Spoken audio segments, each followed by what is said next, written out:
Hey guys, it is currently 9:35 in the morning on day 11 of Nano, but before I head to bed, let's talk about day 10. So the personal goal for day 10 was 10,148 words, because that's how many words I was behind in order to be on track to meet my personal goal at the end of the month, which is 171,000, I think. At midnight, I still had no internet, which we lost around 11 something on day 9. Which was very exciting, which still meant no book editing, because TLA is a Grammarly edit. It meant no video downloading, video editing, or video uploading, no researching, no music, no YouTube, no Netflix. So because of that, I ended up playing Uncharted for a while, and then started switching between writing and gaming around 1:15 in the morning. When I do that, I switch back and forth between them every 5 minutes, so I'll game for 5 minutes and write for 5 minutes. It's something I found that worked really well for me last winter when my hands would freeze up after like 5 or 6 minutes of writing because it was so cold. So truthfully, it's a way to keep things easy on my joints, and I tend to accomplish more when I actually do that. It's just very rare that I actually do it anymore, despite the fact that it works for me. 'Cause you know, I'm human, why would I do something smart, right? But I started with Ekbal, and that ended up being 2,554 words. I took a break to wash my face, walk around, stretch, etc., and then set back to work on Ekbal. I managed another 614 words before I got stuck because I needed to do some research, and despite it being 3:30 in the morning, I still didn't have internet. I needed to research some things on PTSD, anxiety, and how to cope with it. I had found articles on it previously, and I had made notes to research them later, but I didn't have them saved offline or downloaded in a PDF or anything like that, so I couldn't do research on them. So despite the fact that Ekbal was on a super good roll, I couldn't go any further than that. But with 3,168 words in Ekbal that morning, I broke 50,000 words for the month on day 10, which is normally my goal. I try to hit 50,000 by day 10, and that felt damn good, if nothing else. Random stuff and things count. I did a quick event note thing on Man of Darkness, and I'll get into that in a second, but that was 1,168 words. Man of Darkness is the novella that I published in October, and it's part of a series where all of the books are connected to each other, all of the characters are connected to each other, yada yada yada, but they aren't like in succession one after the other. They don't all feature the same main character or anything like that. And I want one of the next ones that I attempt to write, because I've tried to write another book in this series already and it just didn't pan out. But the next one I want to write takes place, hopefully, with Lucifer as the main character. As in, yes, the devil, the archangel, Lucifer.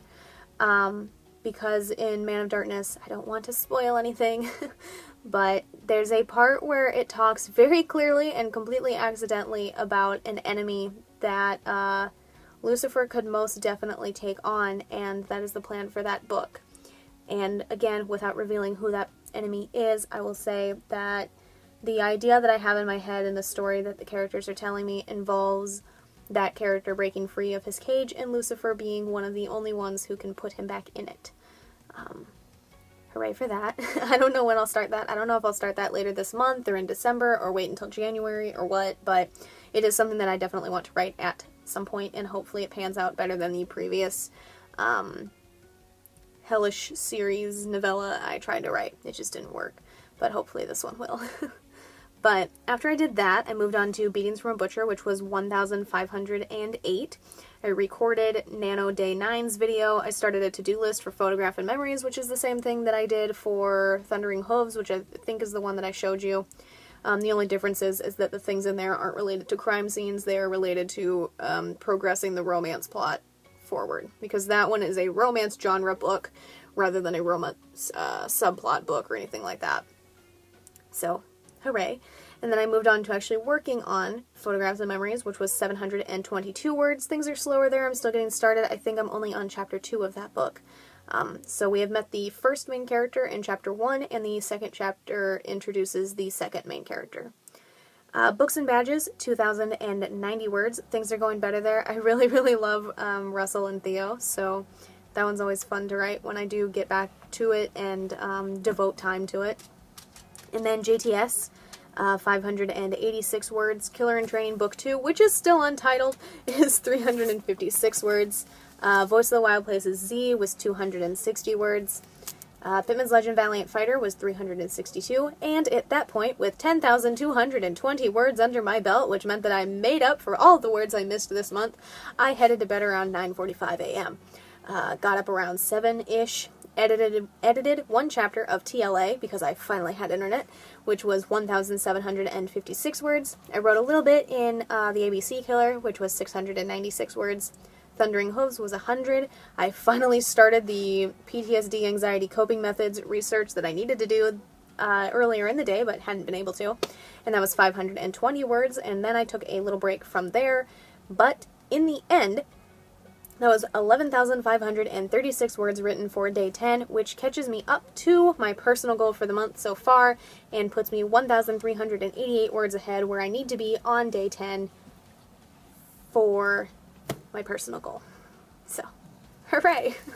That was a lot to go through, but I accomplished a lot on day 10. Like I said, if I actually do that thing where I game for 5 minutes and write for 5 minutes, I accomplish a lot, because the constant switching between tasks keeps my brain excited to keep writing, and it makes sure my knuckles aren't as tense, and when I game, I stand up, so I'm standing up every 5 minutes, and it loosens up my knees and my hips and my shoulders and all of that, which is great. I just don't do it very often, which is terrible practice, but that's okay. Maybe someday I'll be more devoted to it. I kind of did a similar thing for day 11, except for I was watching YouTube every 5 minutes, and then I was watching Netflix every 5 minutes, and I was standing up at the very least during some of those, but it definitely doesn't stretch out my joints quite as much when I only stand up like every half hour to an hour. Because I kind of need to stand up all the time because my joints get so stiff, especially once it gets cold out, and it is cold out. But that's all I got for day 10. I say that like I didn't do anything on day 10, but I'm still going to end the video that way. I hope that your nano is going very, very well. I hope it continues to go well. It doesn't matter if you're behind or ahead or directly on track. It doesn't matter if you hit 50,000 words or not this month. The main goal, as far as I'm concerned, is doing something that works for you, and as long as you make progress in your book or your books or your research or whatever you're doing this month, you still won in my eyes, even if you don't win on the site. Any words that you have this month that you didn't have before is winning. It's an accomplishment, and that's always huge. Especially if you started a new book or continued an old book or whatever. Making progress is always important, so that's always something to keep in mind. I feel like a lot of people, especially people who like do nano the first year, I know I sure did in the beginning, they let that 50,000 word goal crush them, and they take it to heart, and like it's what they have to do, and if they don't, they're a failure, and they're not a writer, and whatever, but it's not. If you write every day or attempt to write every day, as long as you make progress at all, or even if you try to make progress at all, you've still participated in nano. You've still done your best and made progress in your work, and in the end, that's what matters. It doesn't matter what pace you do it at. That's my soapbox for day 10. But that's all that I have. Again, I hope that your stuff is going well and that it continues to go well. But I'm going to sign off here, brush my teeth, and go to bed, or attempt to. The dogs are very antsy today because there's someone over at my grandparents' house fixing their furnace, so I'm going to at the very least lay down and hopefully fall asleep eventually. But that's all that I have. If you enjoyed this video, a like is always appreciated, and if you'd like to stay updated on my writing, my editing, the gaming videos I upload roughly every Friday, nano, anything that I do on this channel in between, feel free to subscribe. All the links to my authors pages, as well as the links to my social media, are in the description down below. Thank you guys so much for watching, and I'll see you in the next one. Bye for now.